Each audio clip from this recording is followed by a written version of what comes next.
เอาละจ้าปลาบอที่2ได้เริ่มปฏิบัติการขึ้นอีกแล้วจากคำสั่งของยายสมรักมื้อนี้ก็สิเป็นมื้อที่เฮาสิทำการย้ายน้องปลาสลิดไปไว้บ่อใหม่ที่ได้เตรียมให้ไว้แล้วก็เลยต้องตื่นมาตั้งแต่เช้าๆในช่วงอากาศที่กำลังร้อนบ่อน้ำที่เตรียมไว้ให้น้องปลาสลิดก็เริ่มเต็มพร้อมที่สิให้น้องปลาสลิดของเฮาได้แหวกว่ายในน้ำได้อย่างเต็มที่แล้วก็ตัดมาฟังพี่ชายยายสมรักที่ได้เฮ็ดรองน้ำไว้เพื่อป้องกันบ่ให้น้ำมันไหลไปทางอื่นนั่นละจ้ะส่วนอันนี้ก็สิเป็นบ่อป่าใหม่ที่เฮาได้เคลียร์ป่าได้เคลียร์อีหยังออกเบิดแล้วเครื่องสูบน้ำที่พี่ชายยายสมรักก็เตรียมพร้อมแล้วพร้อมที่จะดูดน้ำออกตั้งแต่8 โมงเช้าแล้วก็ได้เริ่มดูดน้ำออกจากบ่อป่าทันทีอันนี้ก็สิเป็นบ่อป่าที่เฮาดูดออกส่วนพี่ชายยายสมรักแล้วก็สิคอยเช็คนั่นเช็คนี่อยู่เสมอแล้วก็บ่โดนคักยายสมรักก็ได้ออกมาเคลียร์บริเวณรอบๆคือเก่าหั่นล่ะเพื่อให้บ่อน้ำมันสะอาดพอตาเฮ็ดอีหยังเสร็จแล้วยายสมรักก็ขึ้นมานั่งหม่อมม้อยกับลูกสาวอยู่สักแล้วก็ได้กินข้าวก่อนที่จะเริ่มปฏิบัติการจริงในมื้อนี้เมนูของยายสมรักก็เป็นเมนูแกงหอยถึงใจยายสมรักซึ่งจริงๆแล้วก็นานี้นะเสี่ยงเราก็ได้เฮ็ดผัดคะน้าหมูไว้ให้ยายสมรักแล้วแต่พอเฮ็ดมาเสร็จแล้วยายสมรักก็บอกว่าอยากกินแกงหอยนาเสี่ยงก็เลยได้ไปเฮ็ดให้ส่วนคะน้าหมูก็เลยได้กลายเป็นเมนูของพี่ชายยายสมรักทันทีพอเริ่มส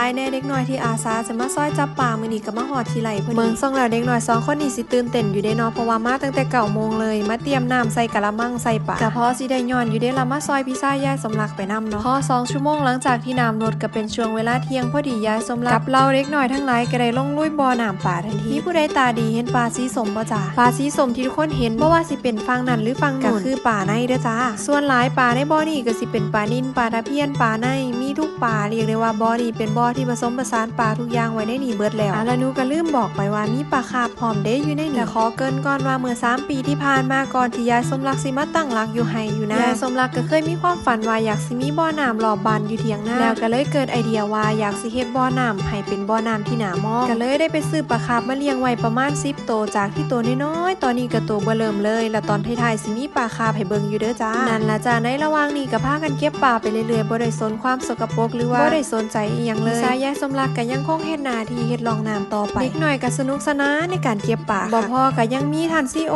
คอยสีนะบอกหน้าบอกหลังอยู่ตลอดอยากบอกอยู่ว่าปลาหลายคักจนว่าทางตีนไปแล้วหลายคนยายสมรักเองก็ถึกทางตีนเป็นทีเรียบร้อยหลังจากนั้นบ่โดนยายสมรักก็ขึ้นมาเพื่อที่สิแยกปลาเอาปลาสลิดลงบ่อการแยกปลาเปลี่ยนบ่อแต่ละเทื่อมันบ่แม่นว่าเฮ็ดแล้วดีเลยเด้แต่ก็ต้องยอมรับกับความเสี่ยงที่อาจจะมีปลาบางชนิดที่บ่ทนต่อการอยู่เหนือน้ำโดนเกินไปอย่างเช่นปลาตะเพียนเฮ็ดให้ปลาตะเพียนตุยไปหลายตัวก็เลยต้องระมัดระวังในการจับปลาเพราะว่าเฮาก็บ่ได้อยากให้น้องตุยไปหลายกว่านี้การจับปลาออกจากบ่อนี้กลับกลายเป็นว่าใช้เวลาบ่ถึง1 ชั่วโมงเพราะว่าต้องเซฟชีวิตน้องปลาตะเพียนบ่โดนคักก็มีกำลังเสริมมาซอยจับปลาสลิดออกจากบ่อเพื่อที่สิได้เติมน้ำใส่บ่อเร็วๆซึ่งรอบนี้ก็สิเป็นสาวๆก่อนหน้านี้เป็นหนุ่มๆมาจับแล้วในบ่อนี้ก็บ่ได้มีแค่ปลาเท่านั้นเด้อจ้ะมีหอยพร้อมเพราะว่าแม่เราบอกว่าเราเคยเอามาปล่อยไว้แต่ก็บ่ได้หลายค่ะนิ่นก็เริ่มเอียงแร